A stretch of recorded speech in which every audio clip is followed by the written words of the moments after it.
ഒക്കെ പ്രാർത്ഥിക്കാൻ. സ്വർഗീയ പിതാവേ, നല്ല പകൽ സമയത്തിനായിട്ട് സ്തോത്രം ചെയ്യുന്നു.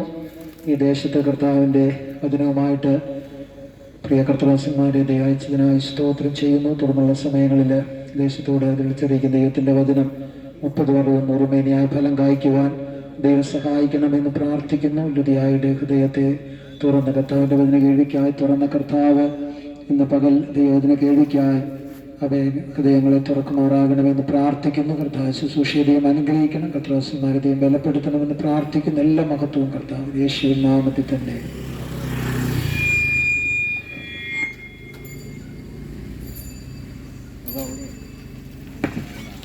Praise the Lord.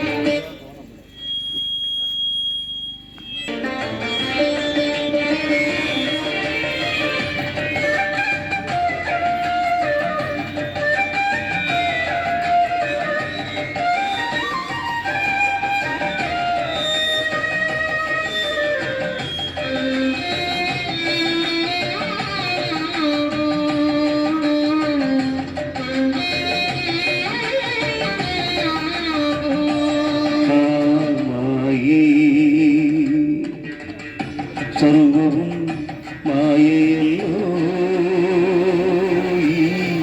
കാണും പ്രപഞ്ചവും കണ്ണിനിമ്പവും സർവവും മായയല്ലോ.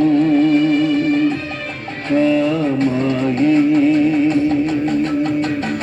സർവവും മായയല്ലോ, കാണും പ്രപഞ്ചവും കണ്ണിനിമ്പവും സർവവും മായയല്ലോ. മായേ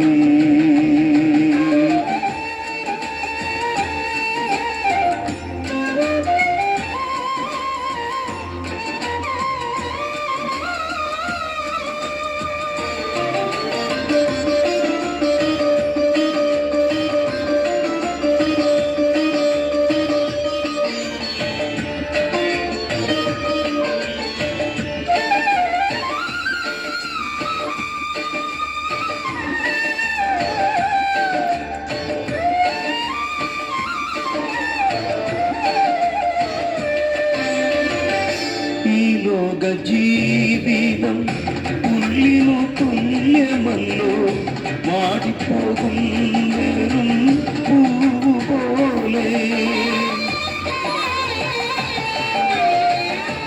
ഈ ലോക ജീവിതം ഉള്ളിനു തുല്യമല്ലോ, വാടിപ്പോകും വെറും പൂവുപോലെ. ആയുസ്സു 4 വിരൽ നീളമേയുള്ളതിനാൽ, ആയുസ്സു 4 വിരൽ നീളമേയുള്ളതിനാൽ വേഗമുണർന്നിടുക സഹജ,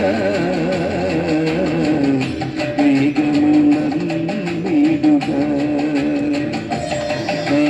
മായേ സർവവും മായയല്ലോ,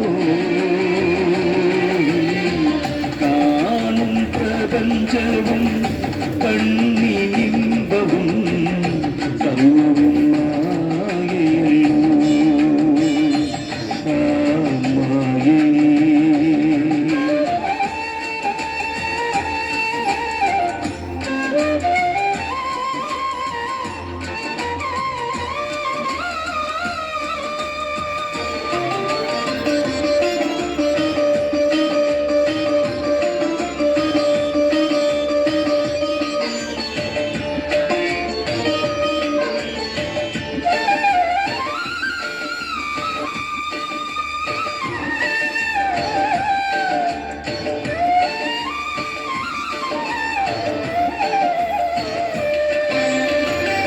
തരുണി മണി എന്നാലും മണിമേട പണിതാലും കനകമണികളണിഞ്ഞൊരുങ്ങിയാലും.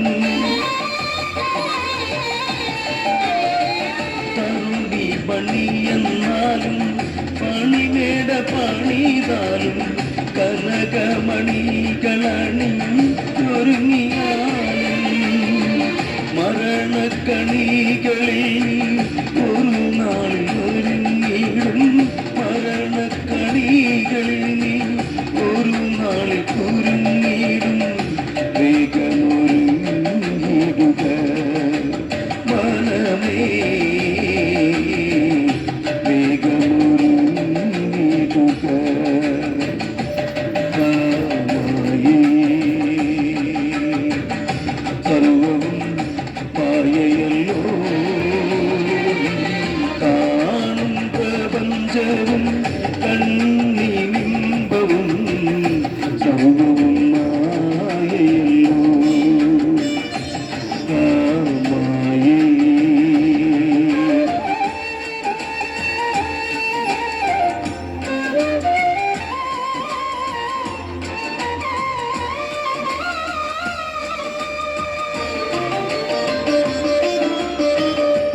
മായമല്ലാത്ത നാട് മായമില്ലാത്ത വീട് മാലാകമാത്തുതികൾ പാടിടും നാട്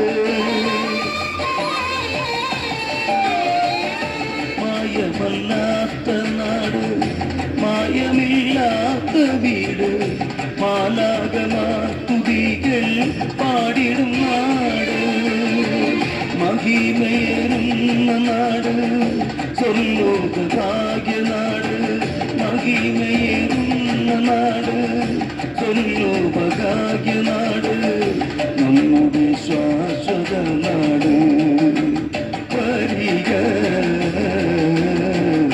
നമ്മുടെ ശാശ്വത നാട്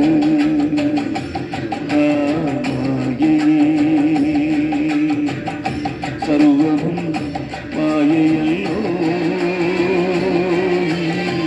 കാണും പ്രപഞ്ചവും കണ്ണിനിമ്പവും സർവവും മായയല്ലോ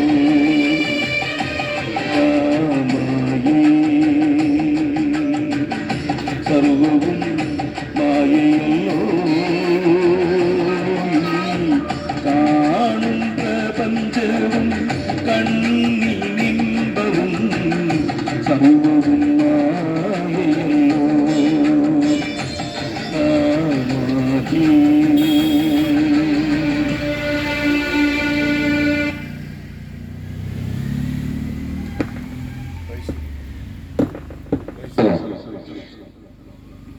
കർത്താവിൻ്റെ ധന്യമായിരിക്കുന്ന നാമം വാഴ്ത്തപ്പെടുമാറാകട്ടെ. PMG ചർച്ചിന്റെ അകപ്പെ ഗോസ്പൽ മിനിസ്ട്രിയുടെ ആഭിമുഖ്യത്തിൽ സുവിശേഷ സന്ദേശയാത്രയുടെ ഭാഗമായിട്ടാണ് ഞങ്ങളിവിടെ എത്തി നിൽക്കുന്നത്. പ്രാരംഭത്തിൽ മനോഹരമായിരിക്കുന്ന ആത്മീയ ഗീതം ശ്രവിപ്പാൻ ഞങ്ങളുടെ ശ്രോതാക്കൾക്ക് ദൈവമൊരുക്കിയ നല്ല സന്ദർഭത്തെ ഓർത്ത് ദൈവത്തിന് സ്തോത്രം ചെയ്യുന്നു. ഈ ദേശത്ത് ഇങ്ങനെ കടന്നു വരുവാനും കർത്താവായ യേശുക്രിസ്തുവിന്റെ നാമത്തെ പരസ്യമായി ഉയർത്തുവാൻ സുവിശേഷ സന്ദേശത്തിന് ഈ നിലകളിൽ സാക്ഷ്യം വഹിപ്പാൻ സർവകൃപാലുവായിരിക്കുന്ന ദൈവം ഞങ്ങൾക്ക് ഏവർക്കും ഒരുക്കിയ വിലയേറിയ അവസരത്തിനായി ദൈവത്തിന്റെ സ്തോത്രം ചെയ്യുന്നു, കർത്താവിനെ മഹത്വപ്പെടുത്തുന്നു. ഒരിക്കൽ കൂടെ ഈ ശബ്ദപരിധിയിൽ ദൂരത്തും ചാരത്തുമായി ഭവനങ്ങളിൽ വീതിയോരങ്ങളിലൊക്കെ നിന്നുകൊണ്ട് ഞങ്ങളെ ശ്രമിക്കുന്ന ഞങ്ങളുടെ മാന്യ ശ്രോതാക്കൾക്ക് ഞങ്ങളുടെ രക്ഷിതാവും വീണ്ടെടുപ്പുകാരനുമായിരിക്കുന്ന യേശു ക്രിസ്തുവിന്റെ നാമത്തിൽ സ്നേഹവന്ദനത്തെ അറിയിക്കുന്നു. ഭൂലോകത്തിലെങ്ങും പോയി സകല സൃഷ്ടിയോടും സുവിശേഷം പ്രസംഗിക്കണം എന്നുള്ള അരിമനാഥനായിരിക്കുന്ന യേശുക്രിസ്തുവിന്റെ വലിയ ആഹ്വാനത്തെ ശിരസ വഹിച്ചുകൊണ്ടാണ് ഈ അനുഗ്രഹിക്കപ്പെട്ട പ്രഭാതത്തിലും ഇവിടേക്ക് ഞങ്ങൾ കടന്നു വന്നിരിക്കുന്നത്. ഏതാനും ചില വർഷങ്ങൾ പുറകോട്ട് ഒന്ന് ചിന്തിച്ചാൽ ഞങ്ങളുടെ ശ്രോതാക്കളെ പോലെ ഇന്നലകളിൽ കേട്ട സുവിശേഷ കേൾവിയാണ് ഞങ്ങളുടെ ജീവിതത്തിൽ വലിയ മാറ്റങ്ങൾ വരുത്തുകയും ഇന്ന് ഈ സന്ദേശത്തിന്റെ വക്താക്കളാക്കി ഞങ്ങളെ മാറ്റുകയും ചെയ്തത്. ഈ സുവിശേഷം ഏതെങ്കിലും ഒരു കാലഘട്ടത്തിന് മാത്രം സന്ദേശമായിരുന്നില്ല. മദ്യമയക്കുമരുന്ന് തുടങ്ങിയ സാമൂഹ്യ തിന്മകൾ, അധാർമികമായ പ്രവർത്തനങ്ങൾ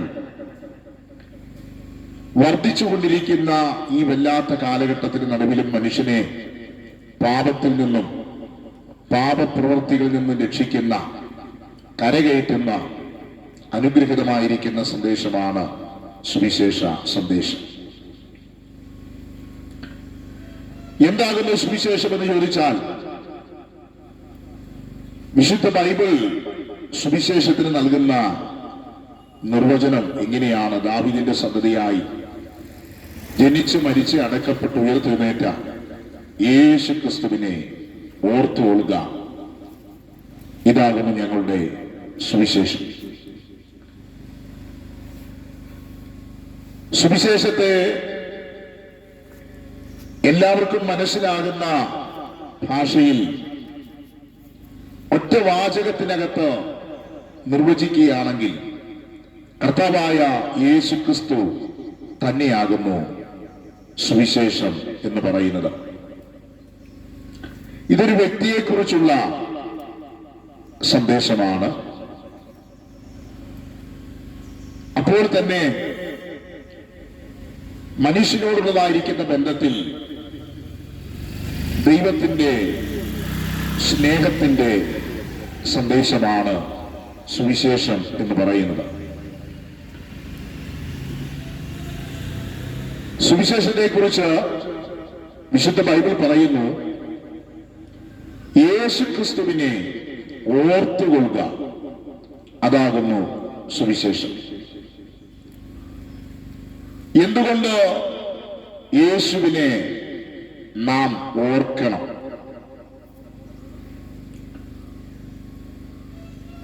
എന്താണ് യേശു മനുഷ്യന് വേണ്ടി ചെയ്യുവാൻ ഇടയായി തീർന്നത്? എന്തുകൊണ്ട് ക്രിസ്തുവിനെ നാം ഓർക്കണം? യേശു എന്താണ് മനുഷ്യന് വേണ്ടി മനുഷ്യനോടുള്ളതായിരിക്കുന്ന ബന്ധത്തിൽ ചെയ്തത് എന്ന് ചോദിച്ചു കഴിഞ്ഞാൽ അതിന് വളരെ ലളിതമായിരിക്കുന്ന ഒരു ഉത്തരം എനിക്ക് തിരുവചനത്തിന്റെ അടിസ്ഥാന വെളിച്ചത്തിൽ നിങ്ങളോട് പങ്കുവെക്കുവാൻ കഴിയും. അത് മറ്റൊന്നുമല്ല, യേശു മനുഷ്യനെ സ്നേഹിക്കുവാനിടയായി. യേശു എന്താണ് മനുഷ്യന് വേണ്ടി ചെയ്തത്? യേശു മനുഷ്യനെ സ്നേഹിച്ചു. അപ്പോൾ ഒരു ചോദ്യം നിങ്ങളുടെ മനസ്സിൽ ഉയർന്നു വന്നേക്കാം: യേശുവിന് മാത്രമേ മനുഷ്യനെ സ്നേഹിക്കാൻ പറ്റത്തുള്ളൂ? എന്താണ് യേശുവിന്റെ സ്നേഹത്തിന്റെ വ്യത്യസ്തത എന്ന് പറയുന്നത്? എല്ലാ മനുഷ്യരുടെയും ഉള്ളിൽ സ്നേഹമുണ്ട്. മനുഷ്യർ എല്ലാവരും പരസ്പരം സ്നേഹിക്കുന്നവരാണ്. എന്നാൽ ഈ ലോകത്തിലുള്ള സകല മാനുഷികമായ സ്നേഹത്തിൽ നിന്നും യേശുവിന്റെ സ്നേഹത്തിന്റെ വ്യത്യസ്തത അതെന്താകുന്നു എന്ന് ചോദിച്ചു കഴിഞ്ഞാൽ, യേശുവിന്റെ സ്നേഹം കേവലം ഒരു സാധാരണ സ്നേഹമല്ലായിരുന്നു. യേശു തന്റെ ജീവൻ, തന്റെ പ്രാണൻ പകരമായി മനുഷ്യന് നൽകി മനുഷ്യനെ സ്നേഹിക്കുവാനിടയായി. വിശുദ്ധ ബൈബിളിൽ ഇങ്ങനെ ഒരു വാക്യമുണ്ട്. അതിങ്ങനെയാണ് രേഖപ്പെടുത്തി വച്ചിരിക്കുന്നത്: തന്റെ ഏകജാതനായ പുത്രനിൽ വിശ്വസിക്കുന്ന ഏവനും നശിച്ചു പോകാതെ നിത്യജീവൻ പ്രാപിക്കേണ്ടതിന് ദൈവം അവനെ നൽകുവാൻ തക്കവണ്ണം ലോകത്തെ സ്നേഹിച്ചു. വീണ്ടും വിശുദ്ധ ബൈബിൾ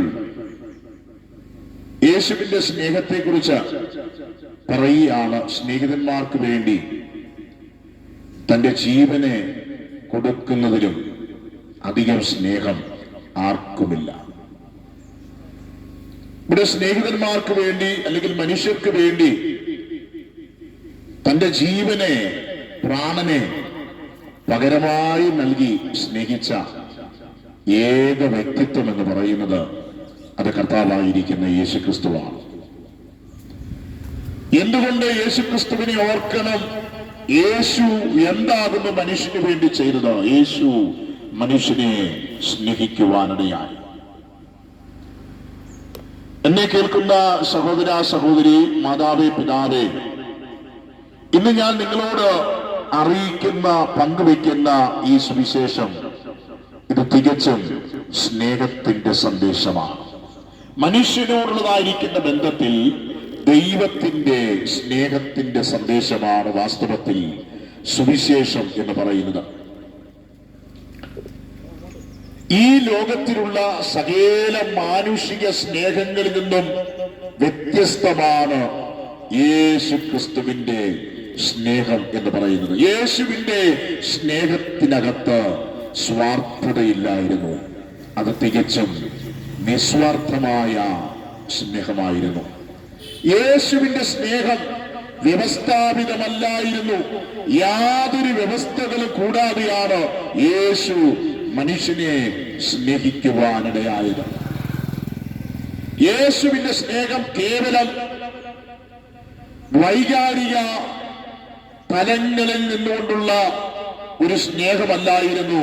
അതിനപ്പുറം അത് തികച്ചും ദൈവസ്നേഹമായിരുന്നു. ഇത് നിസ്വാർത്ഥമായ സ്നേഹമായതുകൊണ്ടാണ്,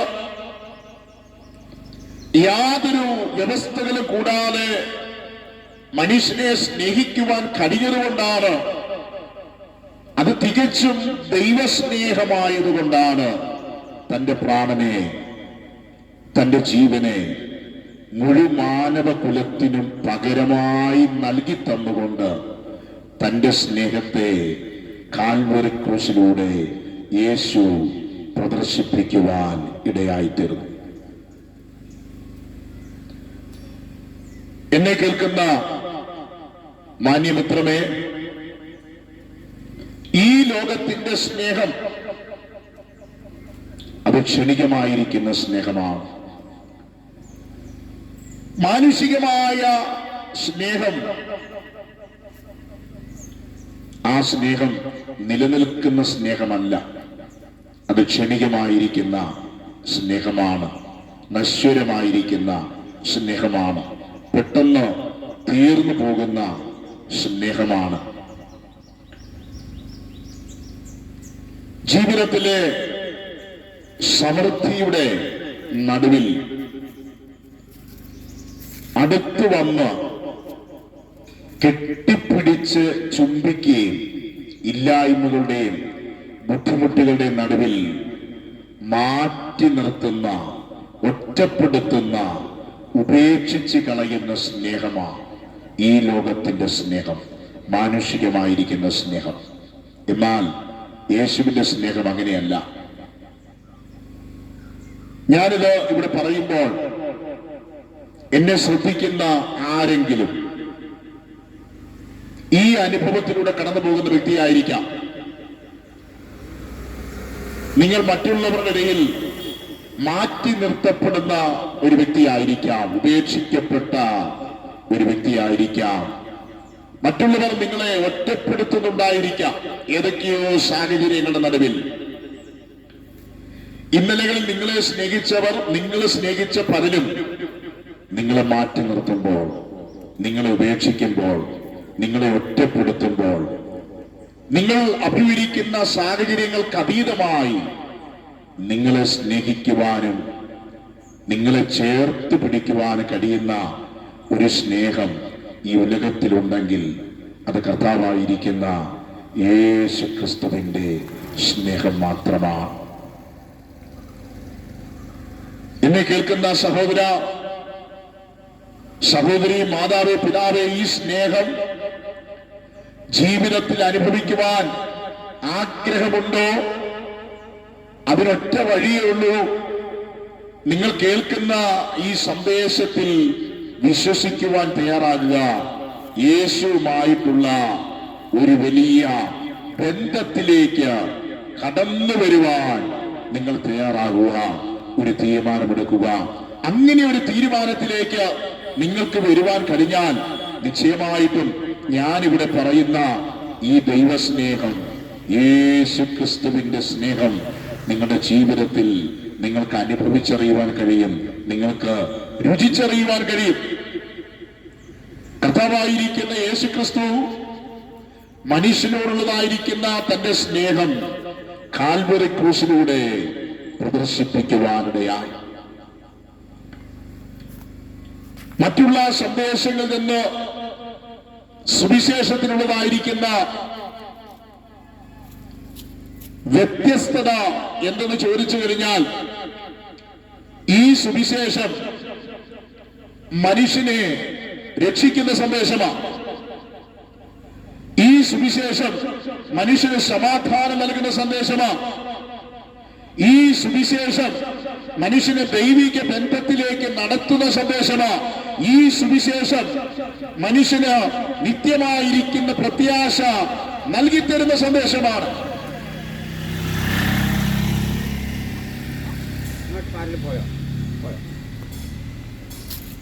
കേവലം 70-80 വർഷം ഒതുങ്ങി നിൽക്കുന്ന ഒരു ജീവിതമല്ല മനുഷ്യനെ കുറിച്ച് ദൈവം ആഗ്രഹിക്കുന്നത്. അതിനപ്പുറത്ത് ഈ ലോകത്തിലുള്ള സകല മനുഷ്യരെ കുറിച്ചും ദൈവത്തിന് ഒരു വലിയ നിത്യമായിരിക്കുന്ന പദ്ധതിയുണ്ട്, നിത്യമായിരിക്കുന്ന ഉദ്ദേശമുണ്ട് എന്നുള്ള ആ ഒരു സ്വർഗീയമായ കാഴ്ചപ്പാട്, നിത്യമായിരിക്കുന്ന കാഴ്ചപ്പാട്, നിലനിൽക്കുന്ന കാഴ്ചപ്പാട് മനുഷ്യന് പകർന്നു നൽകുന്ന അനുഗ്രഹീതമായിരിക്കുന്ന സന്ദേശമാണ് സുവിശേഷ സന്ദേശം. ഇത് മനുഷ്യനെ രക്ഷിക്കുന്ന സന്ദേശമാണ്. മദ്യവും മയക്കുമരുന്നും തുടങ്ങിയ സാമൂഹിക തിന്മകൾ പെരുകി വർദ്ധിച്ചുകൊണ്ടിരിക്കുന്ന ഈ കാലഘട്ടത്തിൽ അനേക യുവതലമുറകളെ ലക്ഷ്യബോധത്തിൽ നിന്ന് മാറ്റിക്കളഞ്ഞുകൊണ്ടിരിക്കുന്ന ഈ കാലഘട്ടത്തിൽ ഈ സാമൂഹിക തിന്മകളുടെ നടുവിൽ നിന്നും ഇന്ന് സമൂഹത്തിൽ വർദ്ധിച്ചുകൊണ്ടിരിക്കുന്ന അധാർമികമായ പ്രവർത്തനങ്ങളുടെ നടുവിൽ നിന്നും ഇന്ന് മനുഷ്യൻ ഇവിടെ നടത്തുന്ന സെമിനാറുകൾക്ക്, മനുഷ്യൻ ഇവിടെ സംഘടിപ്പിക്കുന്ന പരിപാടികൾക്ക് അവനെ രക്ഷിക്കുവാൻ കഴിയാതെ ഇരിക്കുമ്പോൾ ഈ പാപപ്രവൃത്തികളിൽ നിന്നും, ഈ പാപത്തിന്റെ സ്വാധീന വലയങ്ങളിൽ നിന്നും മനുഷ്യനെ രക്ഷിക്കുവാൻ കഴിയുന്ന ഒരു സന്ദേശമുണ്ട്. അത് സുവിശേഷ സന്ദേശം മാത്രമാണ്. അത് യേശുക്രിസ്തുവിലുള്ള വിശ്വാസം മാത്രമാണ്. അതുകൊണ്ടാണ് വിശുദ്ധ ബൈബിൾ ഇപ്രകാരം വിളിച്ചു പറയുന്നത്, കർത്താവായിരിക്കുന്ന യേശുവിൽ വിശ്വസിക്കുക, എന്നാൽ നീയും നിന്റെ കുടുംബവും രക്ഷ പ്രാപിക്കും. മറ്റൊരുത്തിൽ രക്ഷയില്ല. നാം രക്ഷിക്കപ്പെടുവാൻ ആകാശത്തിന്റെ കീഴിൽ ഭൂമിയിൽ മനുഷ്യന് നൽകപ്പെട്ടതായി യേശുവിന്റെ നാമമല്ലാതെ മറ്റൊരു നാമമില്ല. കർത്താവിന്റെ നാമം വിളിച്ചപേക്ഷിക്കുന്ന ഏവരും രക്ഷിക്കപ്പെടുവാനിടയായിത്തീരും. യേശു ക്രിസ്തുവിൽ വിശ്വസിക്കുന്നവർക്ക് മാത്രമേ യഥാർത്ഥമായിരിക്കുന്ന പാപമോചനത്തിന്റെ അനുഭവത്തെ, രക്ഷയുടെ അനുഭവത്തെ ജീവിതത്തിൽ സ്വായത്തമാക്കുവാൻ കഴിയത്തുള്ളൂ. പാപത്തിന്റെ സ്വാധീനതയിൽ നിന്നും, പാപത്തിന്റെ പ്രവൃത്തികളിൽ നിന്നും രക്ഷ നേടുവാൻ യേശുക്രിസ്തുവിൽ വിശ്വസിക്കേണ്ടതിന്റെ ആവശ്യകത എന്താണെന്ന് ആരെങ്കിലും ചിന്തിക്കുന്നുണ്ടെങ്കിൽ അതിന് വ്യക്തമായിരിക്കുന്ന മറുപടി വിശുദ്ധ ബൈബിൾ നൽകി തരുന്നുണ്ട്. കർത്താവായിരിക്കുന്ന യേശുക്രിസ്തുവിന്റെ ജനന സമയത്ത് സ്വർഗത്തിലെ ദൈവത്തിന്റെ ദൂതന്മാർ ഇപ്രകാരമാണ് പാടുവാനിടയായി തീർന്നത്: സർവ്വജനത്തിനും ഉണ്ടാകുവാനുള്ള ഒരു മഹാസന്തോഷം ഞങ്ങൾ നിങ്ങളോട് സുവിശേഷിക്കുന്നു. കർത്താവായിരിക്കുന്ന യേശു എന്ന രക്ഷിതാവ് ദാവീദിന്റെ പട്ടണത്തിൽ നിങ്ങൾക്കായി ജനിച്ചിരിക്കുന്നു. യേശുവിന്റെ ജനനം തന്നെ ഏതെങ്കിലും ഒരു വിഭാഗത്തിന് വേണ്ടിയല്ലായിരുന്നു, ഏതെങ്കിലും ഒരു സമുദായത്തിന് വേണ്ടിയല്ലായിരുന്നു, ഏതെങ്കിലും ഒരു മതത്തിന് വേണ്ടിയല്ലായിരുന്നു. യേശു ഇവിടെ ജനിച്ചത് സർവ്വജനത്തിനു വേണ്ടിയായിരുന്നു. ഈ ലോകത്തിന്റെ 5 വൻകരകളിലുമുള്ള സകല മാനവകുലത്തിനു വേണ്ടിയാണ് യേശു ഈ താണഭൂമിയിലേക്ക് ജനിക്കുവാനിടയായി തീർന്നത്. യേശുവിന്റെ ജനനത്തിങ്കൽ ദൈവത്തിന്റെ ദൂതന്മാർ ആർത്തുപാടുകയാണ്: കർത്താവായിരിക്കുന്ന യേശു എന്ന രക്ഷിതാവ് ദാവീദിന്റെ പട്ടണത്തിൽ നിങ്ങൾക്കായി ജനിച്ചിരിക്കുന്നു. യഥാർത്ഥമായിരിക്കുന്ന പാപമോചനത്തിന്റെ അനുഭവം ഇന്ന് സമൂഹത്തിൽ പെരുകി വർദ്ധിച്ചുകൊണ്ടിരിക്കുന്ന ഈ അധാർമികമായിരിക്കുന്ന പ്രവർത്തനങ്ങളിൽ നിന്നും രക്ഷ നേടുവാൻ യേശുവിൽ വിശ്വസിക്കേണ്ടതിന്റെ ആവശ്യകത എന്തെന്ന് ചോദിച്ചു കഴിഞ്ഞാൽ അതിന്റെ ഉത്തരം വിശുദ്ധ ബൈബിൾ നൽകി തരുന്നു. യേശു അവൻ മുഴുവൻ മാനവകുലത്തിന്റെയും രക്ഷിതാവാകിയാൽ ആ യേശുവിൽ വിശ്വസിക്കുന്നവർക്ക് മാത്രമേ പാപത്തിന്റെ സ്വാധീനതയിൽ നിന്നും ഒരു യഥാർത്ഥമായിരിക്കുന്ന മോചനം പ്രാപിപ്പാൻ കഴിയത്തുള്ളൂ. അതുകൊണ്ടാണ് എന്റെ സഹോദര ഞാനിങ്ങനെ വിളിച്ചു പറഞ്ഞത്, സുവിശേഷം മനുഷ്യനെ രക്ഷിക്കുന്ന സന്ദേശമാണ്. രണ്ട്, സുവിശേഷം മനുഷ്യന് സമാധാനം നൽകുന്ന സന്ദേശമാണ്. ഇന്ന് മനുഷ്യൻ സാധാരണയായി ഈ ലോകത്തിൽ അനുഭവിച്ചുകൊണ്ടിരിക്കുന്ന ഒരു സമാധാനമല്ല. കർത്താവായിരിക്കുന്ന യേശുക്രിസ്തു ഇന്നേക്ക് 2000 വർഷങ്ങൾക്ക് മുമ്പ് വിളിച്ചു പറഞ്ഞു, സമാധാനം ഞാൻ നിങ്ങൾക്ക് തന്നിട്ട് പോകുന്നു, എന്റെ സമാധാനം ഞാൻ നിങ്ങൾക്ക് തന്നിട്ട് പോകുന്നു. അത് ലോകം തരുന്നത് പോലെയല്ല. ലോകത്തിന് തരുവാൻ കഴിയാത്ത, ലോകം തരുന്നതിൽ നിന്നും വ്യത്യസ്തമായിരിക്കുന്ന സമാധാനം യേശുവിന് നൽകി തരുവാൻ കഴിയും. ലോകത്തിന് തരുവാൻ കഴിയുന്ന സമാധാനം അത് സമൃദ്ധിയിലും, അത് ഒരു മനുഷ്യന്റെ ഉയർച്ചയിലും, സന്തോഷകരമായിരിക്കുന്ന അനുഭവങ്ങളിലും മാത്രം അവന്റെ കൂടെ നിലനിൽക്കുന്ന ഒരു സമാധാനമാണ് ലോകത്തിന് പ്രദാനം ചെയ്യുവാൻ കഴിയത്തുള്ളൂ. എന്നാൽ ജീവിതത്തിനെതിരായി അടിച്ചുയരുന്ന ഏത് പ്രതിസന്ധികളുടെ നടുവിലും, ഏത് കഷ്ടങ്ങളുടെ നടുവിലും ഒരു മനുഷ്യനെ അതിനെ അതിജീവിക്കുവാൻ പര്യാപ്തനാക്കി തീർക്കുന്ന സമാധാനം അത് യേശുവിനെ നൽകുവാൻ കഴിയത്തുള്ളൂ. ആ സമാധാനമാണ് സുവിശേഷം നൽകുന്ന സമാധാനം. സുവിശേഷം മനുഷ്യന് സമാധാനം നൽകി കൊടുക്കുന്നു. ഈ സമാധാനത്തിന്റെ പ്രത്യേകത എന്തെന്ന് ചോദിച്ചു കഴിഞ്ഞാൽ, ഈ സമാധാനം അത് അസ്തമിക്കുന്ന സമാധാനമല്ല, അത് നശ്വരമായിരിക്കുന്ന സമാധാനമല്ല, നിലനിൽക്കുന്ന സമാധാനമാണ്. അതെന്താണെന്ന് ചോദിച്ചു കഴിഞ്ഞാൽ, ഒരു മനുഷ്യന്റെ ഈ ലോക ജീവിതത്തിന്റെ അവസാനം അവന്റെ മരണമാണെങ്കിൽ, മരണം കൊണ്ട്, ശവക്കുഴി കൊണ്ട് തീരുന്ന ഒരു സമാധാനമല്ല വിശുദ്ധ ബൈബിൾ വാഗ്ദാനം ചെയ്യുന്ന സമാധാനം. ശവക്കുഴിക്കപ്പുറത്ത്, മരണത്തിനപ്പുറത്ത് ദൈവം ഒരുക്കി വച്ചിരിക്കുന്ന അതേ ആ നല്ല നിത്യതയിലും, മനോഹരമായ സ്വർഗീയ നിത്യതയിലും തുടരുന്ന സമാധാനമാണ് യേശുക്രിസ്തുവിലൂടെ, സുവിശേഷത്തിലൂടെ ലഭ്യമാകുന്ന ദൈവീക സമാധാനം. സുവിശേഷം മനുഷ്യന് സമാധാനം നൽകുന്നു. 3, സുവിശേഷം മനുഷ്യനെ ദൈവിക ബന്ധത്തിലേക്ക് നടത്തുന്നു.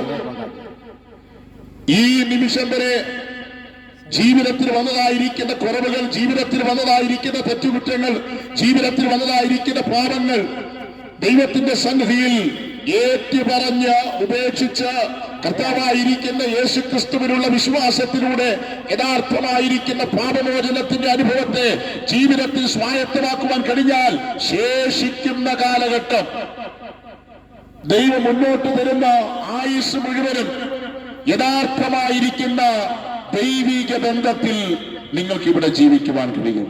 ഏറ്റവും അവസാനത്തെ കാര്യം, സുവിശേഷം മനുഷ്യന് നിത്യമായിരിക്കുന്ന പ്രത്യാശ നൽകുന്ന സന്ദേശമാണ്. ഒരു മനുഷ്യന്റെ ജീവിതം മരണം കൊണ്ട് അവസാനിക്കുന്നില്ല. മരണത്തിനപ്പുറത്ത് ഒരു മനോഹരമായിരിക്കുന്ന നിത്യത ഒരുക്കി വെച്ചിരിക്കുന്നു. ഒരു സ്വർഗീയ നിത്യത ഒരുക്കി വെച്ചിരിക്കുന്നു. 2 നിത്യതകളെ കുറിച്ച് ബൈബിൾ പറയുന്നുണ്ടെങ്കിലും ദൈവസൃഷ്ടിയുടെ മണിമകുടമായിരിക്കുന്ന മനുഷ്യൻ നിത്യനരകത്തിൽ വീഴുവാൻ ദൈവം ആഗ്രഹിക്കുന്നില്ല. ആരും നശിച്ചു പോകാതെ എല്ലാവരും മാനസാന്തരപ്പെടുവാൻ ഇച്ഛിച്ചുകൊണ്ട് അവൻ ദീർഘക്ഷമ കാണിക്കുന്ന ദൈവമാണ്. അവൻ ദീർഘക്ഷമ കാണിക്കുന്ന ദൈവമായതുകൊണ്ടാണ് ഇന്ന് ഈ ദേശത്തിലേക്ക് ഞങ്ങളായിരിക്കുന്ന ചില സഹോദരന്മാരെ ഇവിടെ അയച്ച് ഈ സന്ദേശം നിങ്ങളോട് ദൈവം അറിയിച്ചു കൊണ്ടിരിക്കുന്നത്.